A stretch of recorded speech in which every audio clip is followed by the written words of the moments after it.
మరి ఎంతో మరి ఆ లెక్కల విషయంలో మనం సరిగా లేము. అంటే మనం మరి అంటే నేను ఇంకొక మాట చెప్పాలని అంటే ఈ ఎస్సీల నుండి మనము వచ్చి యేసుప్రభు మరి ఆ లెక్కల విషయంలో మనం సరిగా అకౌంటబిలిటీగా లేము. చాలా పెద్ద పెద్ద బిషపులు కానీ అది ఎవరు కానీ వాళ్ళు కూడా లెక్కల విషయంలో సరిగా లేరు అని నేను మరి చెప్తుంటున్నాను. అవి ఆయనకు మరెంతో బాధ కలిగించినాయి.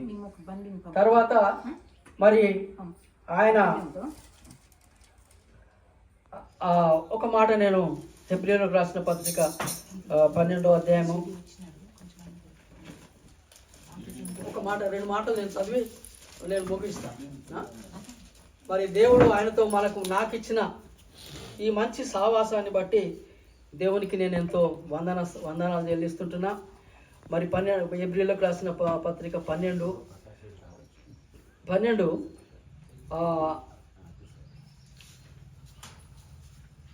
మనము విశ్వాసమునకు కర్తయు దాన్ని కొనసాగించు వాడినైనా యేసు వైపు చూస్తూ మన ఎదుట ఉంచబడిన పందెంలో ఓపికతో పరిగెత్తుదాం.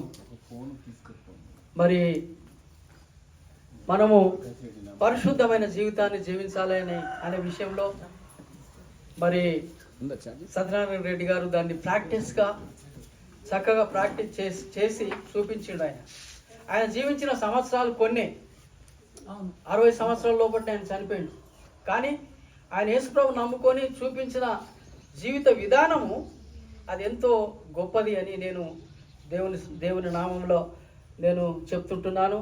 ప్రాముఖ్యంగా క్రైస్తవత్వము మరి మన సిలువనెత్తుకొని నడవడము, తర్వాత అభ్యాసం చేయడము. ఈ పేతురుకు రాసిన పత్రికలో ఒక మాట నేను చదువుతా.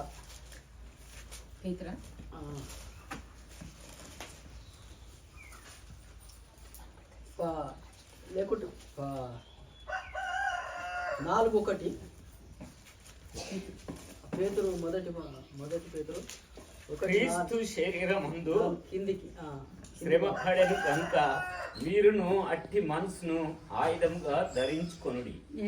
ఈ విషయాన్ని మరి మనము ఆయుధంగా ధరించుకొని యేసు ప్రభును ధరించుకొనుడి, యేసు స్వరూప్యంలోనికి మార్చబడము అనేది క్రైస్తత్వంలో మన సమాజము యేసు ప్రభును ఇతరులకు చూపించే విషయంలో మనం ఎంతో వెనుకబడి ఉంటున్నాం.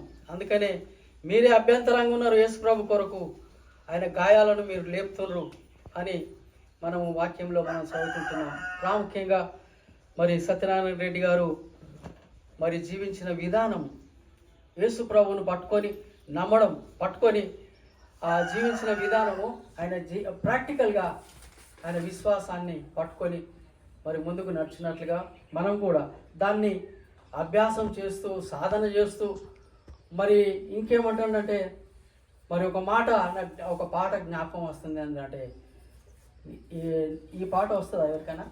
నో టర్నింగ్ బ్యాక్ అనేది తెలుగులో వస్తుందా? యేసు నీతో వెంబడించడము, యేసు నిన్ను వెంబడించడము ఎంతో, అది ఇంగ్లీష్లో నాకు చక్కగా వస్తుంది కానీ అంటే యేసు ప్రభును నమ్ముకొని ఆయనను నా ముందు సిలువ నా వెనుక లోకం, ఆ లోకాన్నితో కాంప్రమైజ్ కాకుండా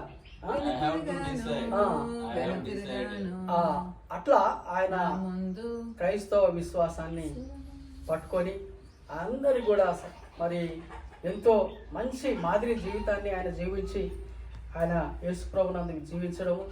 తర్వాత నా ఊర్లో ఒక చర్చ్ ఉండాలని చాలా ఆరాటపడేటోడు.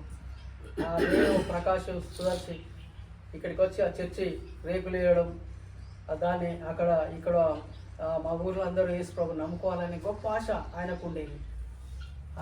కాబట్టి మరి ఇలాంటి ఆశ కలిగిన ఒక గొప్ప జీవితాన్ని, ఒక సాక్ష్యమైన గొప్ప జీవితాన్ని మరి సత్యనారాయణ రెడ్డి గారు మన మధ్యలో జీవించి ఆయన యేసు ప్రభులో మరణించడము, మరి ఆయన చూపించిన సాక్ష్యాన్ని బట్టి తర్వాత ఆయన కుమారుడు, కోడలు, పిల్లలు వారు చేసిన పరిచర్య ఎంతో గొప్పది. వారు జీవిస్తుంటున్న జీవిత విధానం లోపల అదెంతో మరి మంచి జీవితాన్ని మరి వాళ్ళు సత్యనారాయణ రెడ్డి మరి ధనుంజయ రెడ్డి సుశీల కూడా మరి ఎంతో ప్రయాసంతో మరి ఈ పనిని చేస్తుంటున్నాడు. కాబట్టి దేవుడు వారికి తోడుగా ఉండి ఈ యొక్క మరి ముందున్న ఈ మరి మిషన్లో తర్వాత దీంట్లో మరి ముందుకు యేసు ప్రభు నడిపించలాగున దేవుడు వారికి సాయం చేయలాగున మనం అందరం కూడా ప్రార్థన చేసి చిన్న సాక్ష్యాన్ని ముగిస్తుంటున్నాం. Thank you all. Thank you.